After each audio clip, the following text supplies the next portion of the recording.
What up, guys? GangstaPranksta bringing you some more weekly wrestling review for, I don't know when, very, very late. That's all I'm going to say.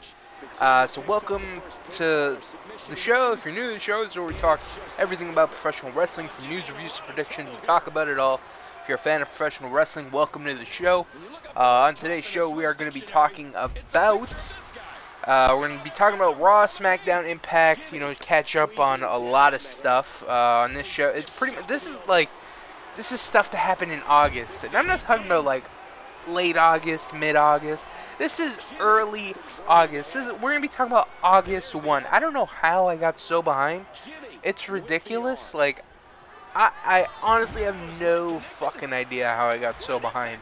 I just woke up one day and it's like 3 weeks have passed, and then it's like, holy shit, I am so fucking behind. So, we're going to catch up. We're going to talk, like I said, a bunch of Raw, Smackdown stuff. We're going to be reviewing one of the TNA One Night Only pay-per-views, the 10-year reunion show, and and we're going to be talking about Total Divas and some wrestling news. So, let's start all the way at the beginning. Shit. Okay, so this was the Raw. This is before SummerSlam. Like, this is when, this is the Raw that happened that we're going to talk about first is the Raw that Ryback and Cena took each other on tables match. That was the beginning of August. So, actually, I think that was the end of July because August 1 was TNA. So, yeah, this is the end of July stuff. So, we're just going to quickly go through it. I'm not going to do full reviews. Only thing I'm going to do a full review for is TNA August 1, the whole show. I'm going to do a whole review for the TNA pay-per-view. We're going to talk about Total Divas and stuff. The rest I'm just going to pick and choose about stuff I want to talk about. So let me just take a look at the Raw real quick. Okay, so Daniel Bryan and Mr. McMahon, the whole thing there where, he's having to put on a suit and they want him to clean up his act because they think he doesn't look like a star.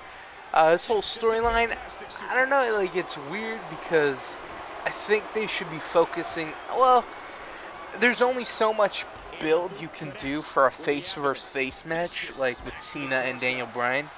Like, to build up for their match, they're gonna have to, like, put in heels for them to feud with. Like, on the, not this Raw, the one after, they did a perfect segment where Daniel Bryan and Cena went back at each other, or no, Cena and Orton went at each other, Daniel Bryan jumped in, and then the Shield tried attacking them. Like, that's a perfect way to set up that feud. Anyways, the whole Mr. McMahon thing, it's whatever. I don't really have anything to say on it. It's been some okay segments. But other than that, it's just been whatever. I've been enjoying RVD's return to WWE. I think he's been having some great matches, and I'm kind of surprised, but not really, that they put him in such a high position. Like, I know right now he's challenging for the world title at Night of Champions. I believe that's pay-per-view coming up. But before that, he's having matches with Orton, Christian, like high-profile matches. And when he returned to WWE, since he is a little bit older, I'm like, oh, I don't know what they're going to do with him. They're definitely going to have him in the mid-card. But, yeah, they've been thrusting him up into the main event, which I think is pretty cool. And it's needed because they don't have a lot of top guys. And bringing RVD back in the company, he's easily a top guy because the fans know him. So, that's cool to see that he's being used very well. What else do we got? Cody Rhodes. I want to talk about Cody Rhodes. I've been enjoying Cody Rhodes and just the evolution of going from the Rhodes Scholars guy to the singles wrestler now. Like, I've really enjoyed it. The one thing that I would change is shave your mustache. Like, it takes away so much because he's supposed to be a heel with the mustache, but he's trying to be a babyface and stuff.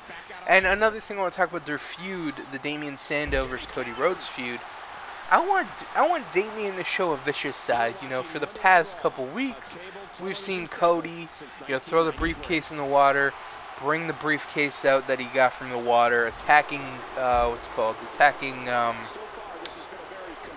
attacking Damien Sandow and just always getting the one-up. I want to see Damien Sandow just snap and attack Cody and be like, stop fucking with me.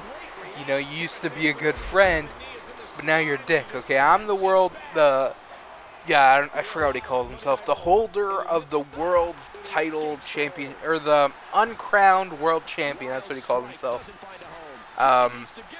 I just want Sandow to show a vicious side, to start building up for that potential world title that he might be getting in the future. And I actually think that he might be getting the world title. Like, all the build-up, you know, Del Rio is champion, that's just whatever. Like, especially now with Ricardo managing RVD, that's dumb as shit. So I think Sandow should cash in at Night of Champions. We'll talk about more about that on the next couple episodes. What else do we got? Nothing really. We had Daniel Bryan versus Kane. That was a good match. After the match, the Wyatt family attacks Kane, continuing that feud. We'll talk more about that later. And the main event was Ryback versus Cena table match. Good match. Cena wins. And that's about it. Next we got NXT, but I don't think there's not really anything big to talk about on NXT. Alright, next we got Impact. This is the Impact 1 warning. The big show, the one that everybody waited for. So let's break it down. I'm going to break down the whole show because it was a good show. You know, it had a big feeling to it, like, oh shit, who's this person going to be? What are they going to do? What are they going to be involved in? All that good stuff. And they also had some big matches. They had Austin Aries versus AJ Styles. We're going to talk about that. So let's talk about it from top to bottom. Well, actually, I'm just going to pick and choose what I want. We had Manic versus Chris Sabin. This was one of the two good matches on the show. They had a good match. Sabin ended up winning. And I want to talk on the next episode, not the next episode, the next TNA Impact. I want to talk more about Chris Sabin and how lackluster his fucking title reign has been and how much of a disappointment it has been. So, hopefully I remember to talk about that later. So after that, we have AJ Styles versus Austin Aries. This was a really good match. I really enjoyed it. But the ending was fucking terrible. Like, I don't know what they were trying to do with the ending. It seems like they didn't even know what they wanted to do with the ending. Like, it seemed like they tried to do a double pin, but then Aries lifted up his arm, and then he won the match. But I don't know if he was supposed to win the match. I honestly don't know what was supposed to happen. But, it was just weird. Like, it was weird and shitty, and it completely ruined the whole match. The ending was so god-awful. Oh, man, it was so bad. Like, there's no words to explain it other than it was fucking absolutely terrible. Match was good. Ending is complete shit. Yeah, so that was that. And then for the main event segment, we had the Main Event Mafia come out and offer... they said they had an offer for Aces and Eights.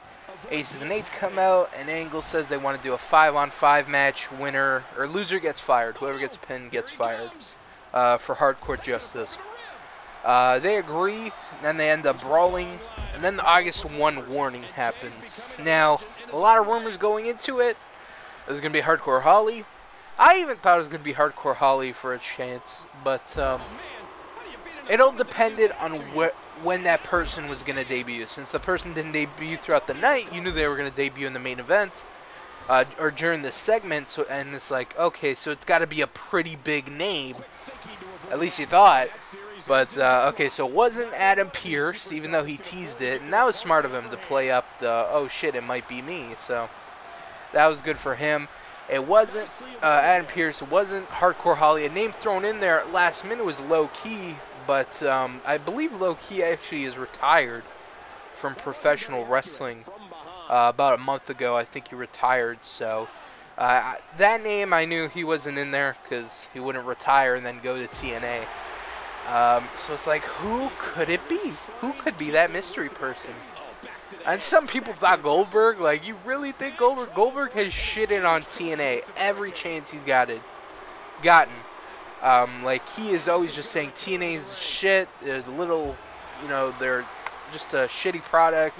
I would never go there. If I go to any wrestling company, it's going to be WWE. So, Goldberg will probably never be in TNA. Anyways, let's get to the disappointment, because I'm hyping it up just like TNA has hyped it up, and just like TNA always hypes up. I hate, like, okay, they've done these surprises thing before, and I always get excited, and then it's always a huge disappointment, and I try not to get excited, but it might, I'm like, oh shit, it might be someone that I'm really looking forward to them bringing. It never is. Never. It's fucking always a disappointment. And this was no different. So the August 1 warning was Tito Ortiz. He comes out revealing himself to be the mystery person. I love the crowd's, the person's face that I love the most during this whole thing was Mr. Anderson. Because he's scratching his, you gotta go back and rewatch it and just watch for Mr. Anderson. The camera zoomed on him a couple times. And he's scratching his head. He's like, you gotta think, like, what's he thinking? Like, what's he thinking in his head? And I came up with a few, like, oh shit, this company's fucked. Oh shit, what the hell is he doing here? So his face reaction was priceless. The crowd didn't give a shit. No one gave a shit that it was Tito Ortiz. You had, what's it called? You had Rampage Jackson in the ring looking scared. Isn't this supposed to be some tough MMA fighter? And you're fucking scared of Tito Ortiz, who's like 40, 50 years old. Whatever. So, anyways, TNA had some buzz going with this person like they always do, and then they fucking ruin it like they always do. And no one gives a shit about Tito Ortiz. I'd actually like some people are like, oh, you're just an internet fan. You shit on everything. You hate everything. I have actually come prepared. See, I'm not a part of the wrestling business, so there's things that I hate that sometimes people do. And, you get called an internet wrestling fan because, when they try and do something, you just hate on everything. But I have brought in some comments from some wrestlers on their opinion of the whole, thing, the whole August 1 warning. So first we got Tommaso Ciampa. He said, so I guess it's not Davey, but it's Tito, a guy who doesn't know how to actually wrestle. Time to get excited about the vintages he will have. So right there, he's just sitting all over it. Next we have Dave Meltzer. Yay, TNA. Tito Ortiz and TNA again. I'm reliving those wonderful days of New Japan Pro Wrestling, and that is meant as sarcasm. I believe at one time New Japan started bringing in all these MMA wrestlers, and they had to they were trying to get them to do wrestling and stuff. So that was, I think that was that. I don't know. I've never watched New Japan. Next, my favorite, or not, I don't know if it was my favorite, but next we have Tommy Dreamer. He had an awesome comment to say about the thing. He said, wow, in a bad, confusing way. 2 good matches with lame finishes. Then the reveal, TNA actually had a split second of buzz. Way to ruin it. Hashtag, put it in a hashtag so bad. And last but not least, well, not last but not least, we got another comment at the end. And then after that was Bob Holly. He said, all this does is promote the fight for Bellator between Tito and Rampage. Does nothing for TNA. And, TNA fans are sick of seeing the MMA stars. Like, I've been saying it since fucking King Mo came in the company. I'm like, that is a stupid decision. Why are you going to bring him in? And then they've only done worse. They brought in Rampage. They brought in Tito. Who knows who else they're going to bring in? Like, it's so fucking worthless. It doesn't add anything to your company. Nothing. Like, absolutely nothing. But, that's that. And then the last comment was Iron Sheik. He said, Tito Ortiz is good, but he got lucky. I am now 25 years younger. I could beat the fucking shit out of him, break his back, fuck his ass, make him humble. So there we have Iron Sheik being the Iron Sheik. Ready to fuck anybody in the ass. And, yeah, so Tito Ortiz got lucky there. So, yeah, that was the August 1 warning, like Tommy Dreamer said. It was a pretty good show. There was some good stuff going on in the show, and then they just completely they ruined it with the ending of the Aries AJ Styles match. And then they just put the cherry on the cake with the whole Tito Ortiz, so I don't know. It was, yeah, it was terrible. and it's still terrible. We'll talk more about the Tito Ortiz, like what they did after with them on the next TNA Impact Wrestling. So next we got SmackDown. This is the SmackDown where the main event was a three-way RVD, Christian, and Randy Orton. Good match. Christian wins.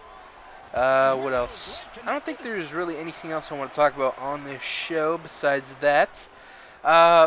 Well, the fact that Alex Riley, he actually did commentary during SmackDown here, filled in for JBL, and I thought he did a pretty good job. He shows tremendous potential. Like he could be a good announcer in the future if he keeps working on it, and I think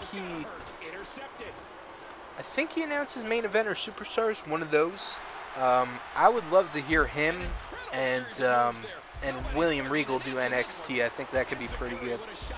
So, yeah, Alex Wright. You know what? I'm kind of sad about that because I thought he was a decent wrestler. Like, I liked watching him wrestle. Really loved his entrance music. But, I guess this is another way. He's pulling a Matt Striker. He's like, all right, I'm not getting the push I think I deserve as a wrestler. Let me go this route, save my body, and I can still do wrestling, but I don't have to take all the hard bumps. So that's smart on his part. What else? Next we got Ring of Honor. This was the show, the Scum vs. Team Ring of Honor match, and it was actually a very long match. So they had one match before that. It was the Party Boys versus the American Wolves. That was an okay match. The Wolves win. And then they had the Scum versus Ring of Honor match. So Ring of Honor shows... Hold on, I just need to plug in my headset. So Ring of Honor shows are usually about 15 minutes. And the first match took about 10 minutes. And then the rest of the show was this match. They put huge promo packages for it, building it up, because it is a big match. And it is to decide the future of Ring of Honor. And I think it delivered. So we had Scum, which was Rhino, Cliff Compton, Rhett Titus, and Jimmy Jacobs, take on Team Ring of Honor, Kevin Steen, Jay Lethal, Michael Elgin, and BJ Whitmer in a Steel Cage Warfare match. I thought this was a really good match. Team of Ring of Honor won. The ending was pretty good. You had Steve Corino throw a fireball in Michael Elgin's face. He got pinned. And then Steve Corino was going to he was going to attack Kevin Steen. Nigel McGuinness got involved. It was a huge clusterfuck of an ending, but it worked because it told the whole story of all the Ring of Honor guys, wanting to save the company. Scum, they're going to do everything they can, throw fireballs in people's faces to try and win the company and then destroy it. So I thought it told a great story, and it was an even better match. And it's now come to an end. Scum has disbanded. Now the big thing going on in Ring of Honor is the whole Ring of Honor World Tournament. Now that Jay Briscoe is... I don't know if they've left or he's... I don't know what they're doing with the Briscoes. Because they make it seem like they've left. But now they're making it seem like they're going to come back eventually. But as of right now, they're not coming back from what I know. I think Mark is coming. I don't fucking know. They made it seem like they're going to WWE, but... whatever. So yeah, they're doing a tournament to determine the new world champion. You got guys like Paul London, Brian Kendrick, Sanjay Dutt, Jay Lethal, Tommaso Ciampa, Michael Elgin, Kevin Steen, Adam Cole, Roderick Strong. So it's an awesome tournament. I'm actually looking forward to it. I was actually supposed to watch what's it called? Ring of Honor All-Star Extravaganza 5. But I wasn't able to watch it. Ring of Honor has been cracking down a lot. I actually read an article on it on the wrestling website that I go to read all the wrestling news. And they posted something about Ring of Honor where a lot of these websites that do the shows, upload Impact and Raw and SmackDown and stuff, they're not going to be uploading Ring of Honor anymore because Ring of Honor is constantly flagging their shit down, copyright shit. So it is hard as shit to especially for me, where I gotta catch up and watch all this past Ring of Honor stuff, and just trying to find Ring of Honor on the internet is almost impossible. It is so hard to find Ring of Honor. But because a lot of these sites aren't holding it anymore because they're having so many issues. It's not even worth it. So that's I'm surprised. Well, I guess Ring of Honor is a little company, so they got to take advantage of like all their assets and stuff. But like WWE and TNA don't even do this shit. Ring of Honor is going above and beyond. But yeah, enough about Ring of Honor. Actually, we'll talk more about Ring of Honor on the next show. Next, we got the TNA One Night Only 10-year reunion. You know, the past couple the One Night Only pay-per-views have been pretty lackluster. I mean, so far we had the X Division. That was good. And then we had the Joker's Wild Card Tournament. And then the Hardcore Justice. And now the 10-year reunion. And so the past couple haven't been good. They've actually been pretty terrible to average. And this was just average. Like, there wasn't really anything special on the show. They called it a 10-year reunion, but they didn't use a lot of top guys. Like, the whole point of this pay-per-view was the greatest rivalries and bringing people back from the past to see it all culminate in one night. I'm like, okay, you got some good feuds on here, but for most of the show, it's just like whatever. Like Kurt Angle versus Samoa Joe, that made sense. Bobby Roode versus James Storm, that made sense as well. I would have liked to see Chris Harris and James Storm team up, but that's whatever. Jeff Hardy versus Austin Aries, I don't think that should have been on the card. Like, if anything, a good feud that Jeff Hardy had was with Abyss. Should have been Abyss versus Jeff Hardy on this show. And the knockouts match, like Velvet Sky and Gail Kim, like that is not a feud worth mentioning. Like, if you want to do a fucking real 10-year reunion, you bring back Karma, you let her have her match with Gail Kim, let them go for 10-15 minutes, the end. That, like, it's that easy. But I don't know if Karma wanted to do it or not, so that's whatever. I would have loved to have seen her, but yeah, it's whatever. What else? Oh, so let's actually go through the show. I've just been picking it apart. So, 10-year reunion. Like I said, it was just a pretty average show. So let's go through the matches. First, we got Kenny King, Sanjay Dutt, and Petey Williams in a three-way X Division match. Good match. Kenny King wins. Next, we got Velvet Sky versus Gail Kim. Yeah, this is okay. Velvet wins. Nothing much to say about that. Next, we got a 10-man gauntlet match. Pretty good match. Matt Morgan wins. They do a... It seems like they're doing a gauntlet match every episode. They had one at Hardcore Justice, had one at Joker's Wild Card, and here's another. And they're just long, and it just seems like they're trying to kill time by having these Royal Rumble type matches, and it's really annoying. Especially the end of this match, it just went on forever. But anyways, Matt Morgan won. Scary part in this match, Johnny Devine, who was actually the first entrant, he almost, like, suffered a terrible injury. Like, he almost suffered a Hayabusa-type neck injury. And if you don't know who Hayabusa is, he is a famed Japanese wrestler. He actually broke his neck in the ring, and he's actually paralyzed. What he went for is he went for a springboard moonsault, and his legs got caught in the ropes, and then he went back to do the flip for the moonsault, and he ended up landing on his neck and breaking his neck. And Johnny Devine almost did the exact same thing. Luckily, I don't believe he broke his neck. He just landed on the back. He didn't get to go full over on the moonsault. He managed to tuck his neck in. But I'm like, holy shit, that could have been a serious injury right there. Like, neck broken. It was crazy. Next we got Team 3D versus LAX versus Bad Influence. Pretty good match. Team 3D wins. Next we got Jeff Hardy versus Austin Aries. Good match. Hardy wins. Next we got Bobby Roode versus James Storm. Pretty good match. Roode wins. I didn't like the ending here at all, but it was whatever. And then last but not least, Kurt Angle versus Samoa Joe. Good match. Angle wins. So not much to say here. Just some good matches. Some good video promo packages as well. Just, you know, counting down some of the best moments of the company. And it actually got me thinking, like, I remember when they played the Christians thing, and I'm like, you know what? Christian, he he had a very big moment in TNA. Not a lot of people know about that, but because of Christian, you started to see like big guys come in. You saw Kurt Angle, you saw Sting come back. So Christian was pretty instrumental in like TNA signing some big talents because they're like, oh shit, Christian just came and he just left the WWE to come to TNA. Like, holy shit, TNA must be doing something right. So then you see guys like Sting and Booker and Angle and all this shit come in. So just a fun fact right there. So TNA One Night Only 10-year reunion. Honestly, you can skip this show. You're not going to be missing anything. It's just whatever.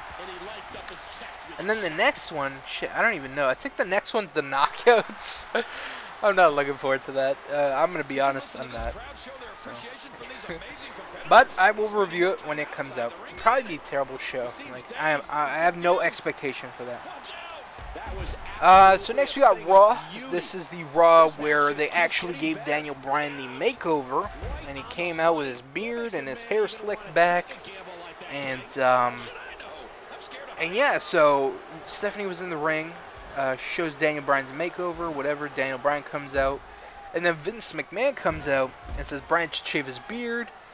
Yeah, Vince bring out a chair, Wade Barrett to shave Bryan's beard, and Bryan attacks Barrett and shaves off some of his beard. That makes me sad, because now Wade Barrett has shaved off his beard, and he's got the clean look, and I'm like, dude, you look so much better with facial hair. Like, you look like a badass. With no facial hair, you look like a bitch. I'm just going to say that. I think he looks better with facial hair. He looks more brooding and menacing, like a guy you don't want to mess with, so I wish that he kept his facial hair. What else do we got? We have Alberto Del Rio versus RVD. Pretty good match. RVD wins. After the match, Del Rio turns on Ricardo. Honestly, it doesn't really make any sense. Well, I guess, like, Ricardo never fully turned heel. I mean, Del Rio kind of just turned heel, and then Ricardo just kind of... It's because he got suspended. So they weren't there to kind of turn them together. But, yeah, that was whatever.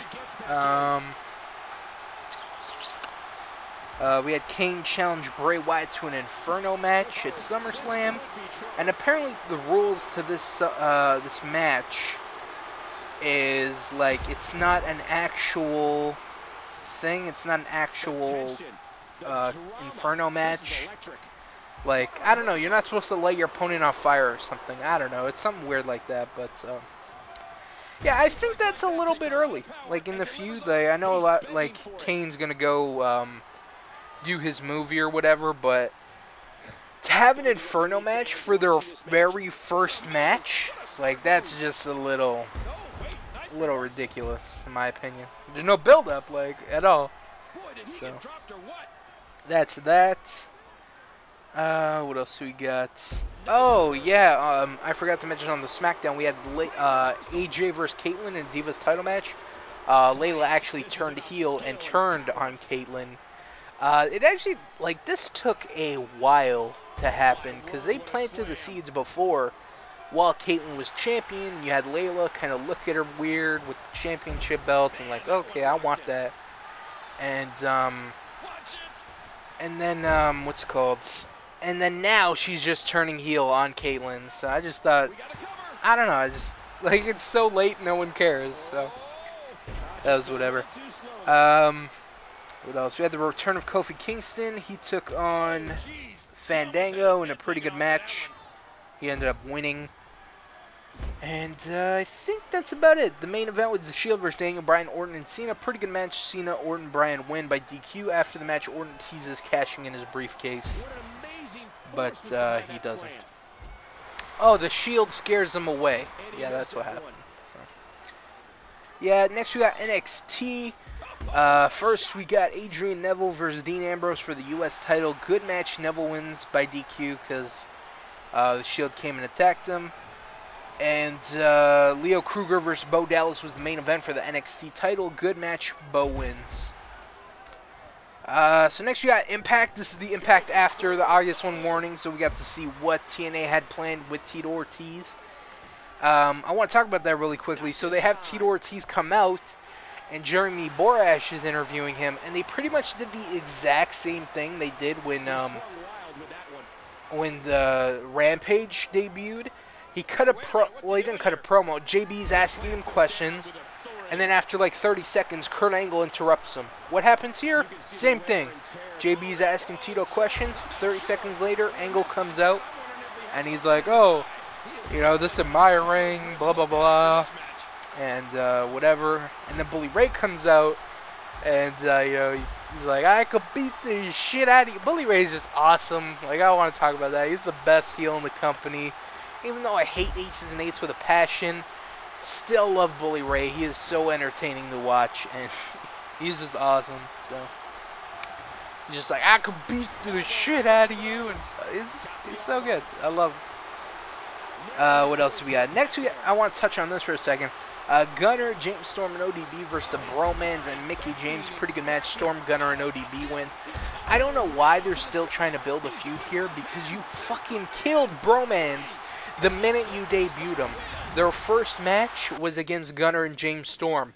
And instead of having the Bromans win a match against James Storm and Gunner to potentially build them as #1 contenders for the tag team titles, you have them lose. So there's no reason to have a rematch. Like, I don't know what you're trying. You're building a feud out of nothing, because Gunner and Storm, they've already beaten them.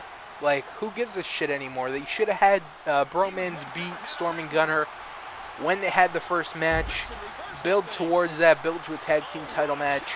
So, like, they have some #1 contenders, but you just killed them. So, who gives a shit anymore, honestly? So yeah, I just want to talk about that. Next, we got Christopher Daniels and Kazarian.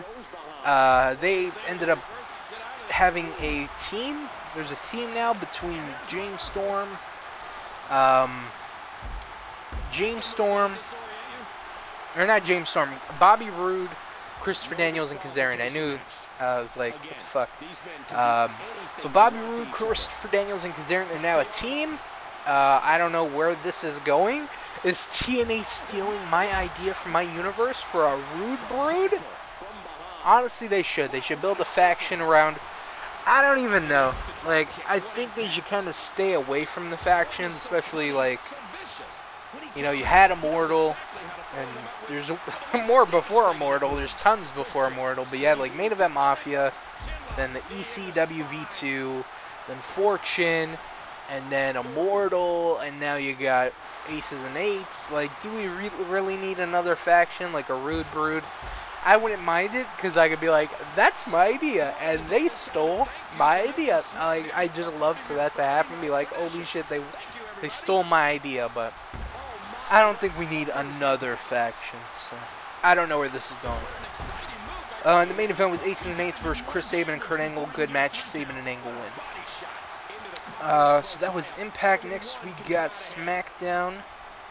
Is there anything worth talking about? Oh, Damien Sandow revealed his new wooden briefcase. I like that because it makes him stand out, makes him unique. Now he doesn't have the typical blue briefcase. Now he's got his own personalized wooden briefcase, and I think it fits so well with his character. So that's cool. Next we got the main event was Christian versus Del Rio. I honestly don't know why they had this match. I mean, okay, so Christian won 3-way to get a shot at Del Rio at SummerSlam. So why the fuck are they having a match on SmackDown in a non-title match? Like, it doesn't make any sense at all. No sense. Like, I don't know what they were thinking. And then it went like 25 minutes. It was like a really long match. It was like a pay-per-view type match. And it was a good match. Christian wins. After the match, Sandow tries to cash in his briefcase, but Cody attacks him. So I have no idea what they were thinking there. Next we got Ring of Honor. What do I want to talk about? Oh, Nigel talks about the tournaments for the world title. And he says he wants to focus on tag teams while there's no world champion. Red Dragon come out and says they're going to defend their titles tonight. That was the main event. Forever Hooligans versus the Red Dragon in an ROH tag team title match. This was a good match. I really enjoyed this main event. Some good tag team wrestling. And surprisingly, Forever Hooligans win and are the new Ring of Honor Tag Team Champions. So I was actually really surprised to see them win. You know, I thought they had a good thing with Red Dragon. Unless they're going to start using Forever Hooligans more on Ring of Honor and making them a staple in the tag team, I honestly don't know why they brought him in. So yeah, that was it for the wrestling shows. Next, I want to talk about Total Divas. So I've watched every episode up till now, and I gotta admit, I'm pretty hooked. I'm not gonna lie. So I've written down some bullet points for the first and second episode that I watched. We're gonna do a little review on them.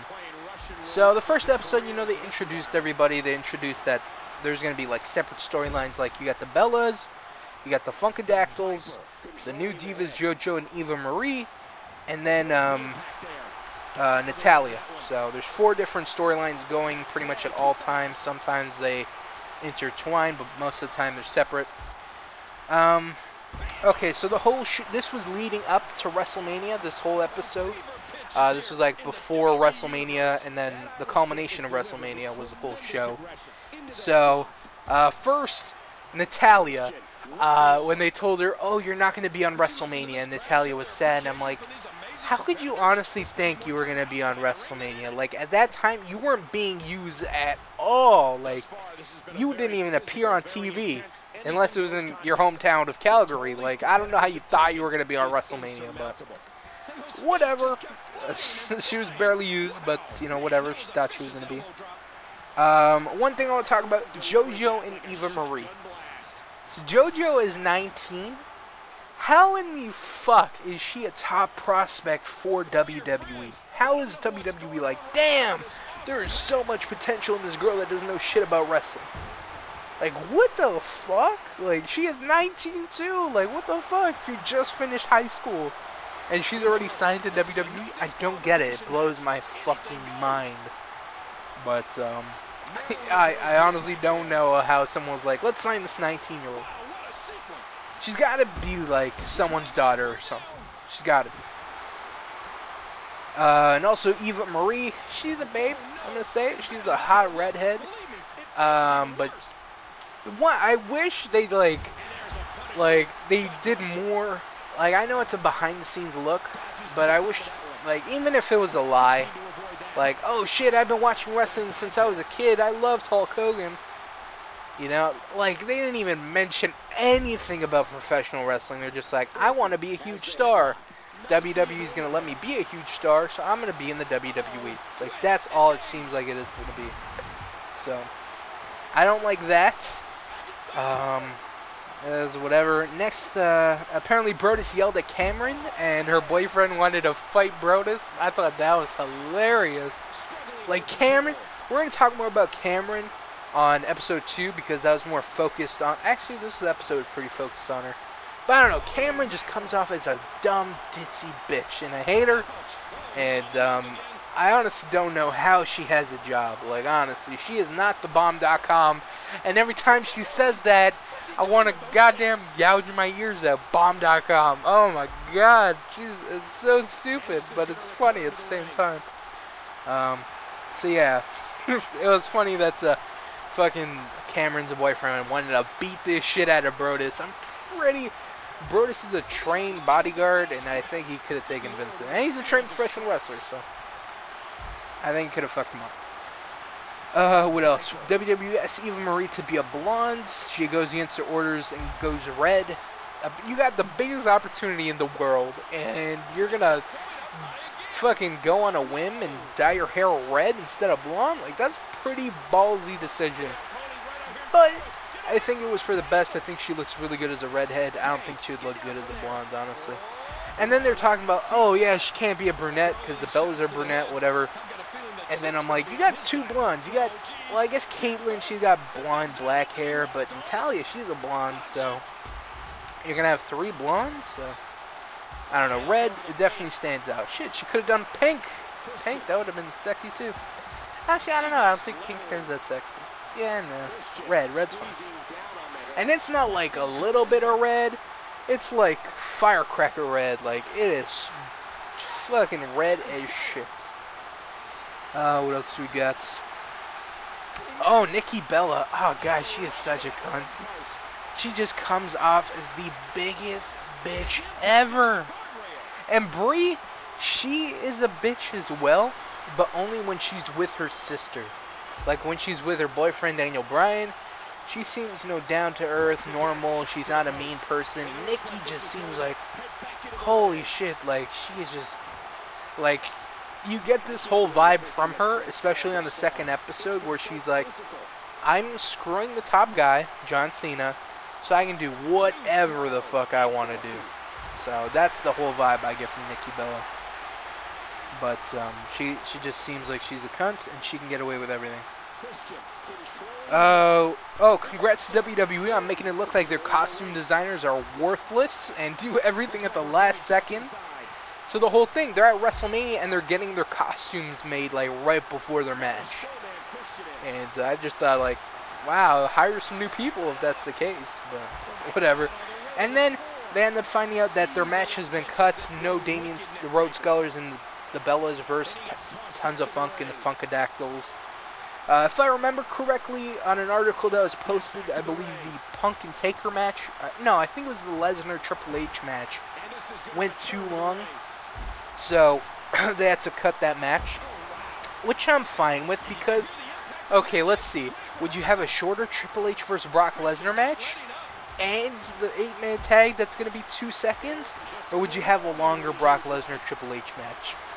I think WWE made the right decision in cutting it. So, I mean, I'm sad for them because they didn't get the WrestleMania moment, but like these were two good matches, Punk and Taker and Triple H and Lesnar. So who gives a shit? So yeah, that was episode 1. I enjoyed it. I was really looking forward to episode 2. It really got me intrigued. So let's talk about episode 2 real quickly. This episode made Eva Marie look like such a conniving bitch. Like she's just trying to get ahead, and she's gonna sleep and do whatever she has to get to the main roster. Like that's all that I got from her, and that she lied to be a dancer or whatever. And then she's like, oh shit, I don't know how to dance. Let me act like a slut to Fandango so he'll like me a lot. So, and then she told a great story of like when she met Fandango, they had dinner or whatever, and then he kissed his own hand, and then they showed the video, and I'm like, wow, he's amazing. Fandango, he's amazing. Kissed his own hand? That's great. I'm gonna have to try that trick. That seemed like a good one. So anyway, she's like, oh shit, I don't know if, I'm lying, I'm acting like someone I don't want to be. And then she got engaged to someone that she's only known for 2 months. Whatever, but that's pretty crazy. So anyways, she ends up bombing on the dance thing, and then she gets in trouble and has to talk to Stephanie McMahon. And she ends up crying. Apparently this whole thing was fake. Like, let me actually pull up the article real quickly. But apparently that whole... the whole storyline with the Fandango and Eva Marie, that was all scripted. That was all fake. It was written into the show. It was part of the storyline. It's being said that backstage, Eva Marie is hated passionately by everybody. They also hate Cameron. The one source in WWE is quoted as saying Cameron is an idiot, but everyone in the company already knows that, so that's nothing new. The segment between Eva Marie and Stephanie, though, that wasn't fake. Apparently she was told that she was in trouble, and she was crying for real. So she wasn't crying about the whole Fandango thing, because that was fake. But apparently she was doing other stuff that got her in trouble. So Stephanie McMahon, damn, Stephanie McMahon is still a babe. Like, God, she is still a babe. She's still a babe, that's all I can say. She's hot as shit. So, so yeah, that's about it. The whole Fandango thing, that was fake, so that was that.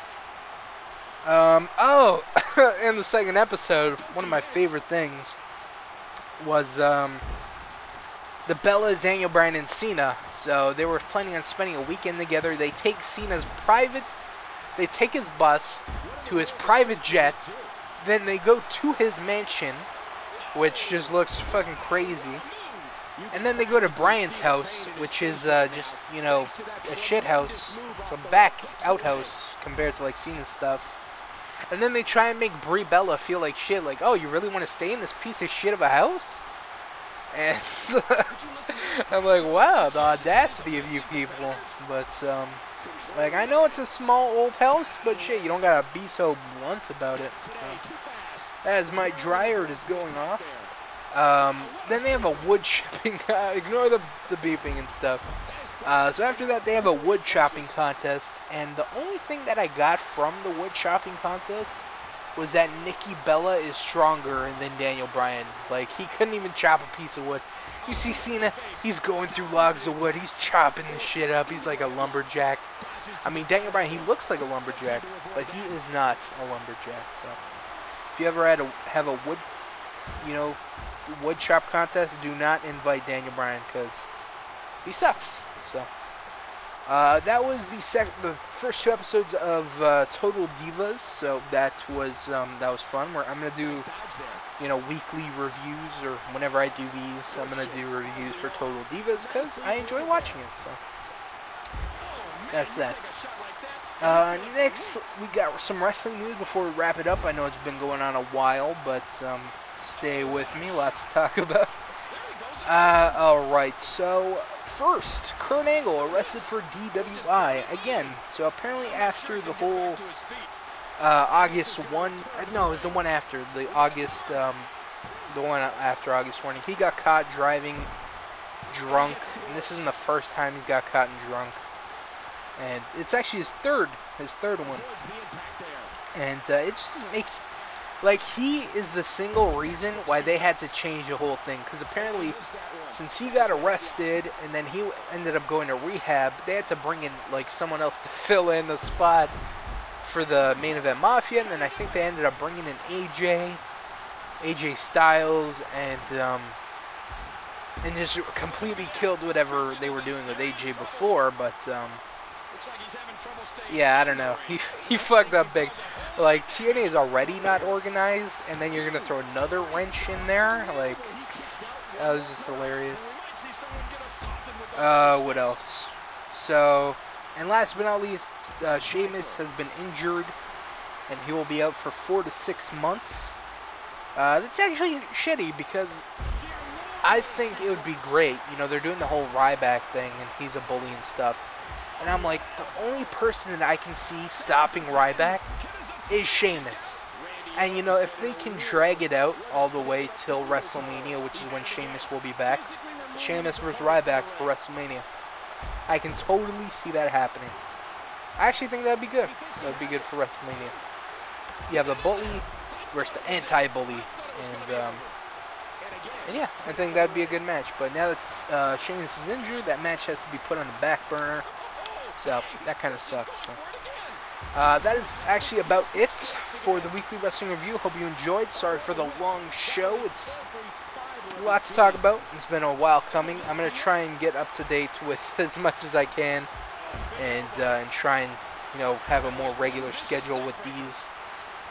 And I apologize for being so behind. So that's about it. Hope you guys enjoyed. Come back next time where I believe we're going to be reviewing SummerSlam. And some other stuff. I honestly don't know. I'll have to check. So I hope you guys enjoyed. Catch us next time. Until then, guys, peace out.